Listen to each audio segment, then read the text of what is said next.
Thank you all for coming along, and I hope to see more people coming shortly.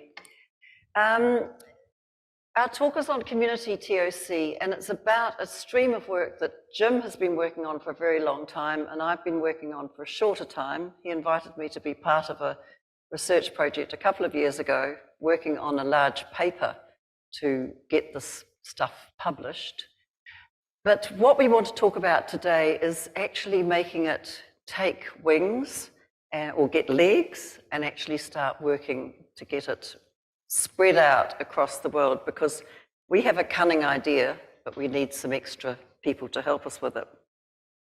So what we're going to talk about is, the healthcare system.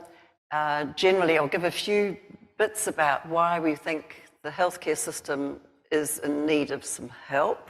Then we're going to talk about the different links in the healthcare system, so the different pieces of the puzzle, so the primary practices, the outpatient clinics and so on, linking through to specialists and to hospitals. We're not going to talk much about the hospitals today because we're concentrating on the lower levels, and you'll see shortly why we're doing that. Then we want to talk about how all these different parts of the healthcare system link together, and then how we might improve the whole system. We're about trying to improve the whole healthcare system. Why do we think we need to change? Well, here are some stats from the US mainly, and Jim has done a lot of pulling together the statistics. For me, these are huge, huge numbers. I come from a country with 5 million population, rather than 340 million. The US spends about $4.3 trillion in healthcare annually, about 13,000 per person. Other wealthy countries are spending about a half of that, so it's still a lot of money that's being spent on healthcare. One of the main places we see healthcare in strife is at the ED visits, emergency department, A&E, whatever you call them. And the costs here range, here are some very conservative figures, 600 to 30,000 per visit, with an average of, say, 1,300. What is interesting about that is that a lot of the ED visits are not actually needed. There are people who've turned up to ED because they weren't able to get to see their own doctor, their GP or medical practitioner or whatever. And so they turn up to ED. So about 70% is the estimate that we've got from the states, and that works out to about $132 billion a year that is essentially wasted. If we could avoid those people going to ED in the first place by seeing them at their practitioner, their local GP, in a timely fashion, we could perhaps start reducing that and start creating some space and making more sensible use of our ED. So let's look at primary care. The average cost to a primary care provider in the States is about $186. Compare that with $1,300. And that $1,300 is sure to be an underestimate. We know people who've spent $5,000 plus at ED. About a third of Americans don't have a primary care provider. And I know in New Zealand, we've got a really good medical system, but I know that there are some GPs who have closed their books, so there are people who can't actually register at a local or convenient doctor. Now, in America, a third of Americans don't have primary care, and that means about 100 million people, and of those, about 25 million are children without a doctor. And there are nearly 1 million primary care providers in the States, so why is this a problem? Why can't they see people? Now, that's just focusing on the healthcare system, but in the it spills out, as you can imagine, under sort of all the social areas as well. And one of the issues is home foreclosures and homelessness. And a lot of people are taking on extra debt or mortgages because of medical bills. 3 out of families surveyed are becoming homeless. Now, that means they don't have a street address to be registered with, and they probably don't have a phone. So this sort of creates the problems just expand out. We started off with healthcare, but actually it's into our much wider community. We know how serious it is. We know about wait lists. We know about times to be seen. We know about the costs going up and up and up, and the budgets aren't going up. We know about ED crowding, hospital bed shortages, code reds in hospitals, staff shortages. We know they're problematic. In the US and elsewhere, I could tell you stories from home as well. So the problems are huge, and we would claim that healthcare is in crisis globally, but okay, in many countries. Is anybody from a country where healthcare is not a crisis? Tell us if you are. No, I don't see any hands going up. So this is a joint problem, healthcare. We think that the individual parts of the system aren't working as well as they can, and we think that the linkages between them aren't working as well. Now, you might say, well, it's just COVID, the pandemic, that's caused this, but we don't think it is. It was the problem before pandemic. It certainly hasn't helped having a pandemic, but we don't think it's the core cause, and we are convinced there must be a better way. Now, at this point, I wanted Jim to say, I have a dream, but he didn't want to say that.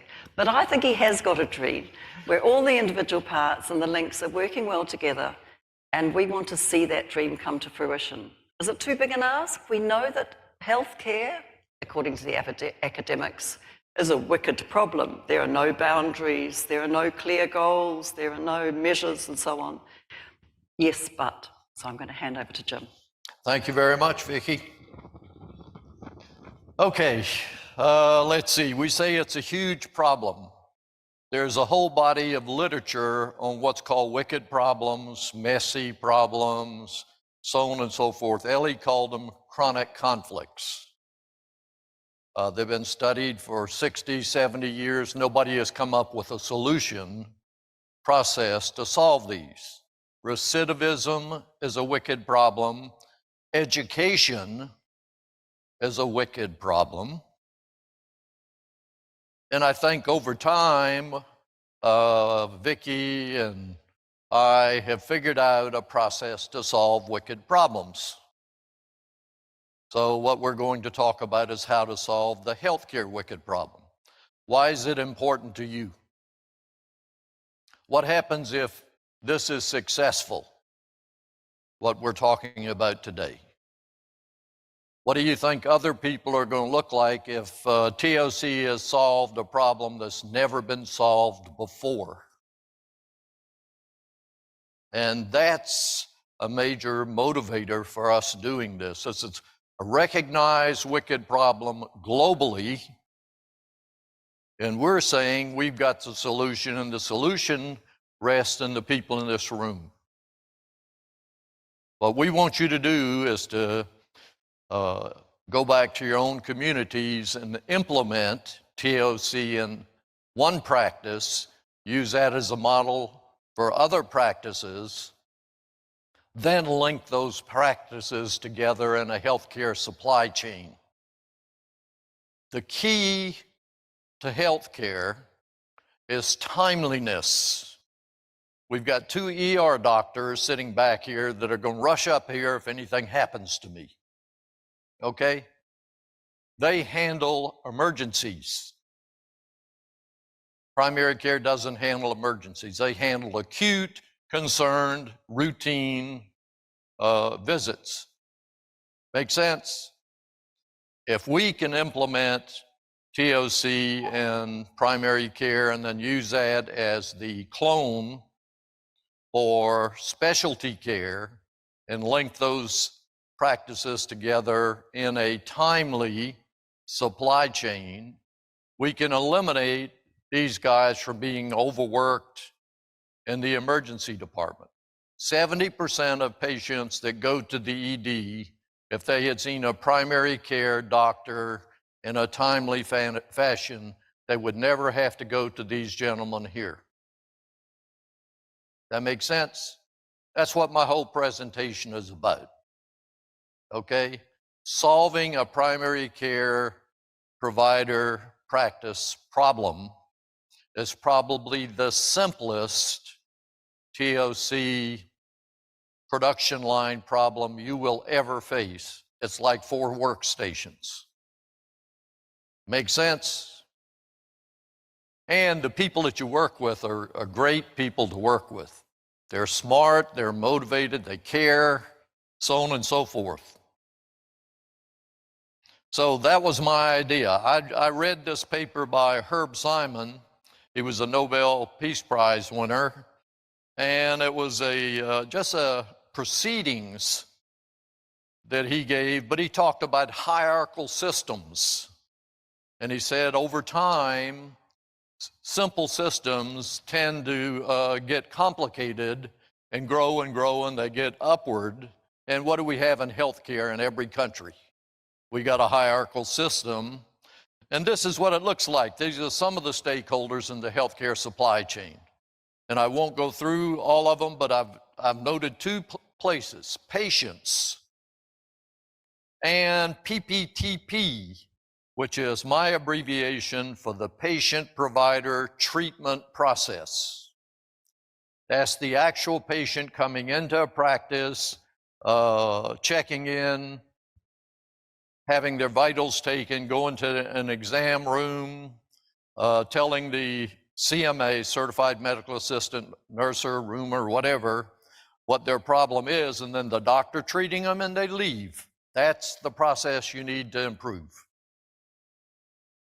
Make sense?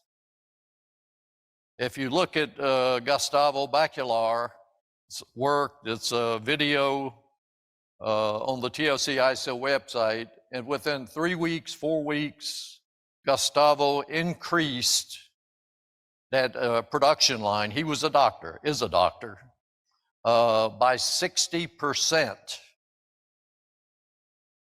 with just using TOC concepts of 5 focusing steps. So the 2 red pieces there, patients, patient-provider process, forget the whole hierarchy. We're not dealing with that. We want you to go to the primary care practices, other practices in your community, improve the flow through those facilities, then link them together. So the rest of that, we are not going to change in the short run. Herb Simon's vision was something like this. He says, we have a system. The system can be divided into subsystems. Some of those subsystems are very similar to each other. Those subsystems can be divided into subsystems. Some of those subsystems are similar to each other. Those subsystems can be developed lower and lower. And down at the bottom, we've got most of the elements in that complex system are similar systems. So if we have a solution for one of those, we can use it as a template for all the other systems. And you know, a template works great, but you got to change about 20% to make it fit, right? So be aware, the template's going to work. 80% of the template, 90% is going to work. You got to fine tune it because this provider treats elderly, this provider treats little kids, so on and so forth, right? Okay, so we're down at the practice level and we're even lower. And this whole system is, from the top to the bottom, ill-structured problems. But at the top, we're looking at the government and all of healthcare. At the bottom, we're looking at a practice. And the practice has never been addressed with TOC. So it's a ill-structured problem. In many cases, TOC has the solution to that practice already. Gary Wadwa, wherever he is, has implemented TOC in oral surgery. Gustavo Bacular in ophthalmology. I implemented it in primary care. And guess what? Our solutions were basically the same. We were very similar. So that LUA is logical unit of analysis. That's my patient-provider treatment process. And the practice I looked at, there were 12 different providers, each of them a simple line flow. Each of them had a different constraint. So it's a matter of figuring out where the constraint is, maybe the policy. It may be that they treat a lot of females that need referrals from mammograms, and the CMA is trying to get a referral set up instead of rooming a patient, prepping a patient. Make sense? So the healthcare link we're looking at is the outpatient medical practice, what to change. Every consultant in here, every practitioner knows that the core problem of an organization is the traditional management philosophy. Everybody is doing the best job they can at their own tasks. And the harder they work, probably the worse things turn out, because they batch things, larger and larger batches, sequence for their own best use, ignoring the flow of patients through the facility. To what to change? We want to change to a TOC linking local to global. How do we want to cause that change? We want you to look at this, and we want you to go back, and we want you to implement it in your community. We want people from India implementing it, people from Netherlands, people in every one of the 4 types of medical systems in the world, 4 different types. So we can say the solution process is universal.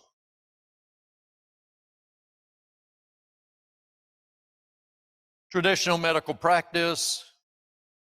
A lot of these medical practices are small businesses, limited budgets. Everybody's overworked. They're doing the best they can. There's no way you're going to tell them or convince them that they got to work harder. The average primary care doctor works 53 hours a week. So don't tell him he's got to work 60. And it's a hard convince, because even these guys back here, they're really smart people. And they have tried and tried and tried to figure out how to improve their practice. The traditional management philosophy assumes 2 things. If each worker does the best they can at their own job and as efficient as possible at the job, then the sum of what all these workers do combined is the global optima for the practice. And a TOC person in here says, no. Flow, pick the strategic point and run the whole thing based upon the strategic control point, which is the primary care provider. Primary care provider makes $200,000 a year. The receptionist at the front desk might make $25,000 or $30,000.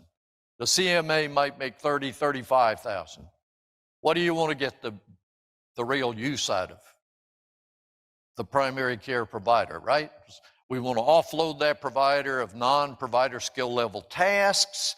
We want to make them just focus on that current patient. We want full kit so that everything they need is right there at their hands. Agreed? Simple TOC, 6 parallel lines, 6 providers, each one independently flowing, so on and so forth. So this is just a setup. A sick person comes in, goes through check-in, vitals, the MD or PA sees them. They then check out. There's a lab if they have flu, strep throat, or that type thing. Check out, they go out. So you can read this on your own. These are the traditional tasks they perform.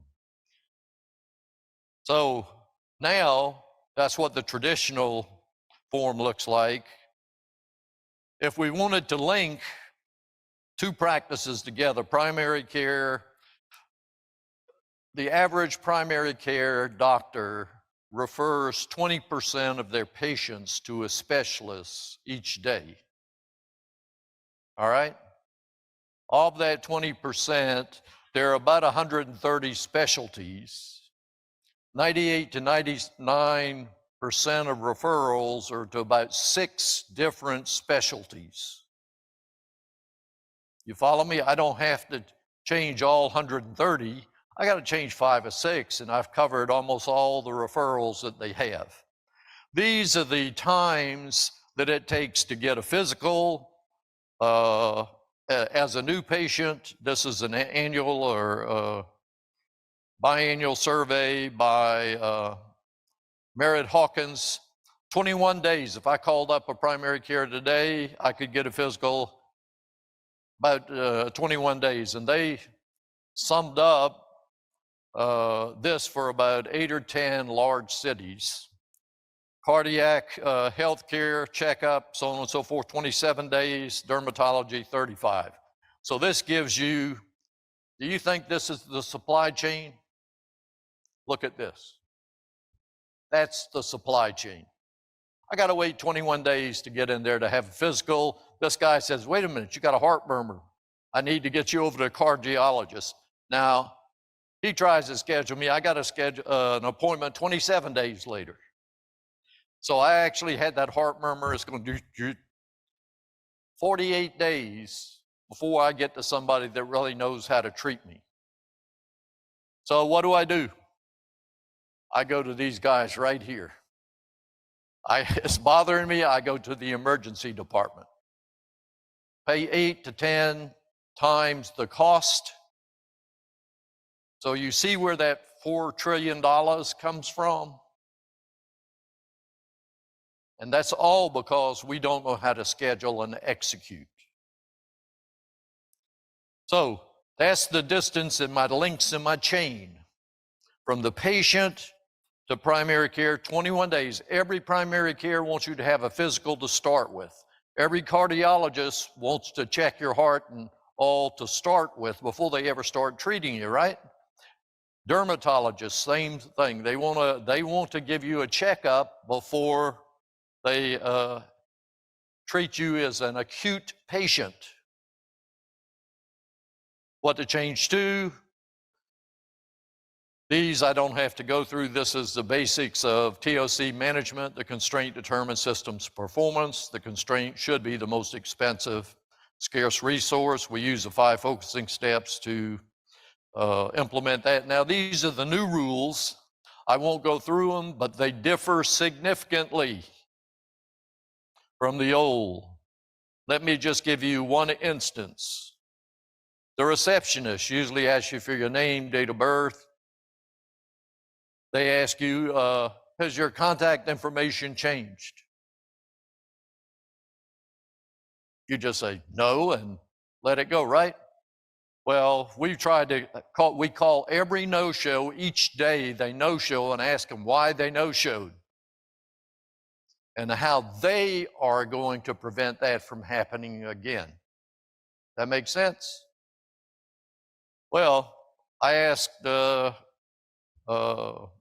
this medical practice to call all no-shows. They came back with a bunch of reasons and they said, well, we couldn't get in contact with over 20% of our no-shows. And I predicted effect. If you're familiar with the categories of legitimate reservation, I said predicted effect. Let's ask every patient that comes in what their actual contact information is. Over 20% we had wrong contact information. No wonder they didn't show up. They never got a notice. So the providers are blaming the patients, and we're not asking the right questions. If you go through that list there, the checkout is significant. What we say to somebody when they check out. This is just a definition that people talk about a provider schedule. And they don't really know what a provider schedule is in the academic literature. And I reviewed about 1,100, 1,200 articles to develop this definition.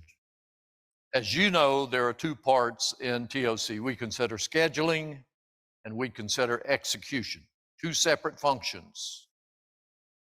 We have rules for improving scheduling. We have rules for improving execution. 5 focusing steps for execution, the change question sequence for identifying policy constraints and all in scheduling. So these are, I've got about, Vicki was commenting earlier, I've probably got a 50-page article that develops these rules with a current reality tree, future reality tree, so on and so forth. Basically, we wanted to redefine all job descriptions based upon TOC. We've got to do that if we want to sustain our changes. We want every person in scheduling, we want them to tell us the biggest problem blocking them in scheduling.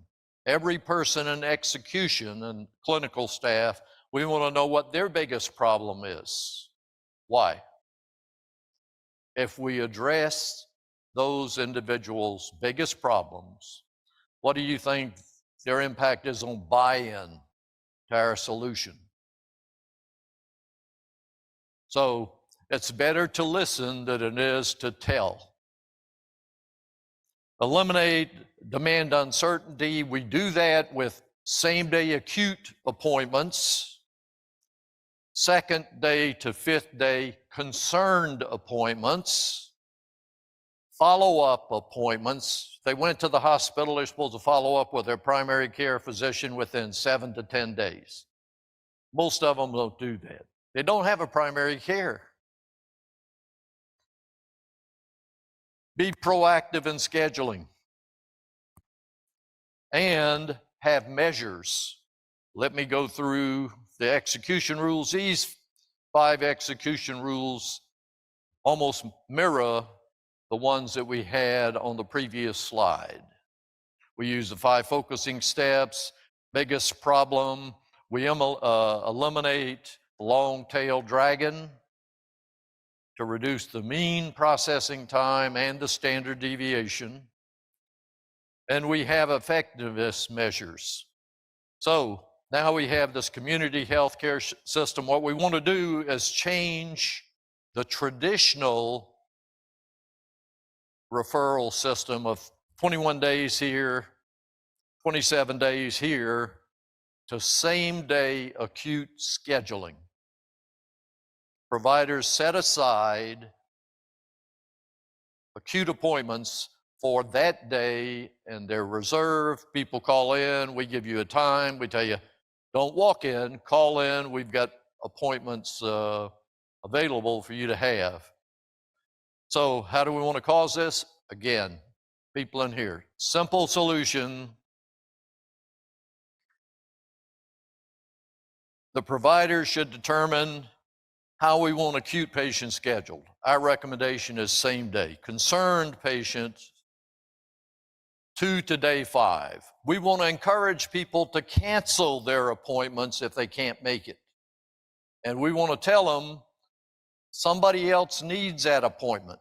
I mean, you can say, we're going to charge you $30, we're going to charge you $50. That's only going to keep them going somewhere else and not coming back to you.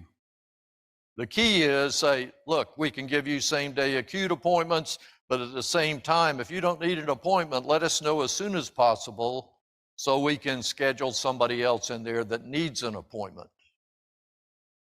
Make sense? Now, I was talking about a practice I implemented. It was my daughter's and son-in-law's practice, 13 providers. They had over a 20% no-show rate, 20% lull in the summer caused by seasonality. So we increased, we got the no-show rate down in 2010, 2012 from over 20% to 3%. Now it's at 2%. It went up when COVID hit, obviously. They filled in the summers with physicals. That allows them to have more acute appointments in the winters and spring. And so we increased the capacity by shaving the long tail off, the dragon, so that they were able to add 3 to 5 slots per TOC execution implementation. So you see the capacity that we've actually added, 20+% no-show, so on and so forth. So this is the type of schedule here. The rules are there. Routine appointment, you're walking out. 50% of appointments are made by the person that's checking you out. 50% are call-in. The call-ins can be your established patients or new patients. And that practice that I talked about, it doesn't matter. If you're not their patient, you call in, they'll say, come in today. Treat your acute appointment, then say, if you want to join our practice, that's fine. If so, they'll schedule a physical for you and carry you through the normal presentation. But that gives you the rules there. It's all simple buffer management. I've got this slide here. I wanted to talk about it. They all had 6, those are pods there, 3 pods, 2 providers per pod, 6 providers on one floor, each used a wave schedule. That means like 2 appointments at the top of the hour, one at 9:30 or something, 8:30. Well, you got 6 providers, each telling 2 people to come in at the same time, 8 o'clock. And you've got 1 eye chart. So you got 12 patients coming in for physicals all at the same time with 1 eye chart. So they pay $50 for another eye chart. Some of the providers said, I want my first patient to start at 7:45. And some of the other providers said, I want to move my physicals during the day, because they figured out they didn't have to starve before they came in, because they did their blood test the week before. So it's, it carried over 30 years before. So by looking at a bigger picture, you can usually solve a problem. We also found out that if a patient has an 8 o'clock appointment, when does that mean the provider will see them? 8:15, if it's a physical, 8:30, right? They got to be processed, go through station 1, station 2, so on and so forth. So even in Portugal, and Gustavo Bacular's dissertation, we figured that out. We figured the doctors are sitting there waiting on the patients. The patients are sitting there being processed, and this was in a OB/GYN clinic with about 25 doctors. That hey, wait a minute, why don't we, instead of both of them having a 2 o'clock appointment, let's move the patients and let them start 1:30, and the doctor actually sees the first patient after they do all the stuff in it. You can pick up 12.5% improvement in productivity by just recognizing, let's offset the appointment, right? No brainer. So this is what I want a practice to look like. We use a buffer there. Red is acute appointments. Yellow is concerned appointments. And we have the scheduler triage the patient. And other appointments are necessary conditions, insurance conditions. That whole hierarchy does nothing for you but put necessary conditions on the doer. You follow me? And we're not going to change that hierarchy in the short run. What we can do is say that's the necessary conditions we work in. Let's figure out, and those are the statistics I gave you of what you can do down at the doer level and at the practice level. Okay, this is just an example of one measure. The measure in most primary care or any scheduling environment is a full schedule. The scheduler is measured by having a full schedule for the provider. So what do they do? Fill that schedule up 2 months, You call, you can't get an appointment. So what we want the measure to be is schedule fulfillment. That means the patient actually shows up for the physical. That makes sense? So that scheduler will call the patient or text them or whatever and say, look, if you can't make it, cancel immediately. But tell us, you've got to be here. You got to be here early to do paperwork, so on and so forth. So they actually proactively manage the flow of the patient into the facility. This just tells you what proactive means. This tells you about synchronizing. And recall, the key in healthcare is timeliness. The sooner we get a patient to treatment, the less pain they suffer, the less costs that are incurred. If we're talking about cancer treatment or anything else, it's the same thing. If we can catch it in stage 1, it's far less costly than stage 3, right? So of all the fundamental measures, if we can manage that, costs are going down, quality is going to improve. Agreed? All the dimensions go in the right direction. How to sustain the change? I said, write new job descriptions, construct templates, share the templates with other people, train and retrain all personnel using process flow chart and job descriptions, have them trail somebody that knows what's going on, hold buffer management meetings so you can trim that tail off of that long distribution, get it to where the provider is comfortable and not rushed with treating patients. Make sense? Your role, are you up, Vicki?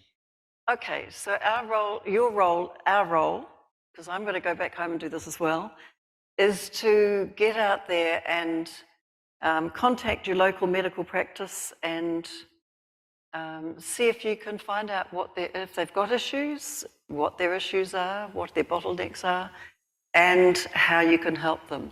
Tell them a bit about TOC and so on. And see if we can implement TOC in those practices and do one at a time. Jim has provided a huge resource kit, a zip file full of documents, templates, schedules, examples, and so on. We've also got a lot of papers, which I'll mention in a minute. So once we've implemented those TOC in these different practices, then we can start collecting them together. So far, you'll have the PowerPoints and some updated PowerPoints and videos of this presentation. There's a PPT for a sample workshop that Jim has done in his local practice, and guidelines for the PASS system, which is the appointment scheduling system, sample job descriptions, sample questionnaires, and so on. So there's a whole lot of stuff that we've made available for you. There are also materials, and Taylor and Francis, the Health Systems Journal, has published 6 papers so far. I think mine was the first, which was on the chemotherapy, sorting that out in our local hospital. And since then, Jim's published 2. There's a systematic review and so on. So there are a number of journals there. And Taylor and Francis, we've partnered with them, and you can share that collection. They've made all their collection available for us. And there's also the portals, the TOC healthcare portal and TOC ICO, obviously, as well. And there are lots of different, so that's got about 11 presentations already on that portal that are available for anybody to see. They're the public ones. And then the TOC ICO members have access to over 50 healthcare conference presentations and webinars. And there's also an annotated bibliography. So there are heaps of resources there. And what we're going to do is provide you a mechanism to collect all this information together so that we can keep in touch and combine our results. And again, just to mention that what we're trying to do is to get these individual links working one at a time. We've decided that there's no point trying to work from the top down because we'll never get there. So if we can work on these individual links, get them working better, get the links between this provider practice and the referral, specialist referrals working more smoothly, then we're starting to get the timeliness. And obviously other people are working in hospitals and ED using triage and DBM type solutions. And then you've got all the Alex Knight type hospital care that's now gone to, Johan Grope has taken over that business now in the Nordic healthcare. So there are lots of resources out there, but we are looking forward to having people join us in putting these into practice in our local healthcare. Thank you. In my area, and I assume other areas, there seems to be a big movement towards consolidation. So my primary care physician's practice was bought up by a local health conglomerate. My dentist was a few years ago, that kind of thing. Do you see that as a positive in the sense that there's more centralized control, or a negative in the sense that the ground up piece seems a lot more difficult? I personally have discussed this solution with independent practices, and also Piedmont in our area is a big chain. The doctors in both environments have looked at what I discussed. Like, I sit in the waiting room 40 minutes past my appointment, and I tell them, I say, Doc, you got a problem, bigger than my problem. And so we talk about it, and the next time I go, they will have implemented one or two of the things that we mentioned. So even in that environment there, I think the doctors want to do a better job. The healthcare providers and support staff, clinical and all, want to do a better job. And so I don't see that much difference. You know, it's the organization, reorganization. This didn't work, let's move here, so on and so forth. We've seen it in industry left and right, and I think you're seeing the same thing in healthcare. You're seeing providers that are working 53 hours a week on average, and then they're letting a big firm buy them out so they can work 40 hours a week. And the problem is the hierarchy up here is putting more and more necessary conditions on the doer, not realizing that's killing the productivity of the doer. They ought to be figuring out ways of how do we take all that burden off the clinical staff so they can perform what they've been trained to do. Can I pick up? Jim, Vicky, thank you very much. It's really good to hear what you've been doing. Thursday I go back, which is next week. We have a regional clinical care group where I have 6 hours to train some people up in applying TOC. I'm not quite sure who's going to be on the course this time, but basically Alex has done it previously, I'm doing it now. But people come and the title is, how do I apply TOC to healthcare? Having said that, it probably is not very much primary health care. I suppose my question to you is, you obviously had an entry. It was your daughter. It was her practice. It's not so easy maybe for the rest of us just to cold call on our primary care. Have you had opportunity to do it with other primary care providers too? My own primary care provider was bought out by a large practice, and he was the one I was thinking of here. He's implemented some of the things, and he frankly told me, he says, I don't control a lot of that. The people above me control this, and he's offered to put me in touch with the vice president of productivity or whatever. And I've been more concerned about how do I get people from around the world doing this, and then how do we form a network to report our results so we can come back and say, well, it works in New Zealand, well, it works in India, it works here. It doesn't matter where the practice is. We've improved healthcare timeliness significantly. And so my idea is let's get 20, 30 different communities on this and let them track the improvement, and then let's get this type of information to the New York Times and Washington Post, and that have healthcare sections and people, and let's get it publicized bottom up. Forget the top. We're not going to convince Congress to change the laws on Medicare and Medicaid and anything else. Me personally, I one of the larger health insurance companies in my area. I have relationships with the C-level. My primary care physician for the past 40 years is retiring. My next visit with him next week is my last. Any primary physician I know from being on the hospital board, they're going to say, get away from me. I'm busier than I ever thought I was going to be. There's no way you know my life. You can't improve me. But I know another hospital, I know 2 hospital CEOs. So I'm going to go to the hospital CEO and the insurance company and say, I got a model that's going to, they all understand flow and reduce the cost. So I tell you all that to tell you this. Maybe TOC ICO should volunteer to be a clearinghouse of what worked for you, what worked for me, and we can jointly share the stories and the successes, and there's a common place. So that's why Jennifer's going to kill me, because I just volunteered TOC ICO to do that. She's got nothing to But that's what we're supposed to do for our members, right? That's one thing that's very interesting is we're not against hospitals. Hospitals have a lot of outpatient practices within the hospital.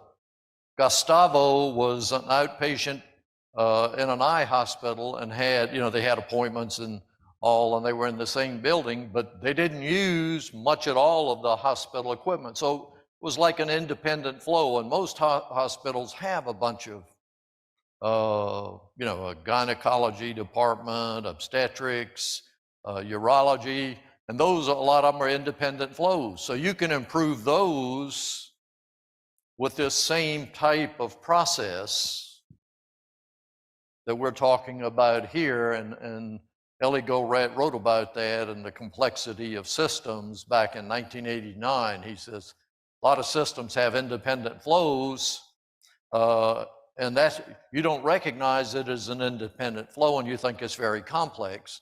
Strip those off, and then you'll see what have joint or common resources, and that's where you can have interactive constraints and all, but you can solve a lot of hospital problems with the independent flow.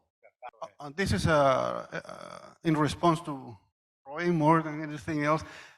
The only way I was able to get in was through a grant. I asked organization, there's an issue in behavioral health. There was millions of dollars available, and I was having trouble trying to figure out, what do I need the money for? This is such an easy solution. What they told me is, you pay the clinics to have you in. So what happened is I go, and every time they spend with me 1 hour, they charge me. And they multiply by the number of people who are in the meeting. So basically, every time we have a meeting, they invite the whole thing. I'm happy with that. And then they build the grant. That's the only way I was able to get in, because they're busy. But if I come and say, yeah, I got a grant, and I'll pay you $100 per hour per person that participates in the meeting, that'll do it. So that's one way. Actually, same sort of thing. So I have 7 years as chief information officer of a hospital system, and now working very closely with the clinic system. So to talk to a provider, you need a provider. A provider is not going to care what you have to say for the most part, unless you have a personal relationship with them. You need a provider to be on your side. White coats talk to white coats. They don't talk to the rest of us in general. And there's a pecking order. So if you go get the podiatrist, there's an RN that has more capabilities and credentials than that person has. So, I mean, your GPs are fine, but also most of your providers in your community are credentialed at your hospitals. Well, I won't say most, but a good number of them. So if you can find one and have impact there, they may be able to get you connected to the healthcare system where they're also probably providing care. You can look at a specialty like pediatric orthopedics or something like that, where there's not going to be a stack of providers in your community, and then you can pretty much be sure that that person is going to be credentialed at the majority of the organizations in your town for the most part. Secondarily, moving to the administrative side, the hospitals have centralized scheduling. They are going to be interested in, that's going to be an easier person to get a meeting with. Now, they're going to have some of the same challenges in terms of getting providers on board if they think they're getting overworked because they're already feeling overworked, absolutely. But on the administrative side, those are two places to start to get in and have a reasonable conversation with somebody in the system. Thanks, Walker. Cheers. Thank you.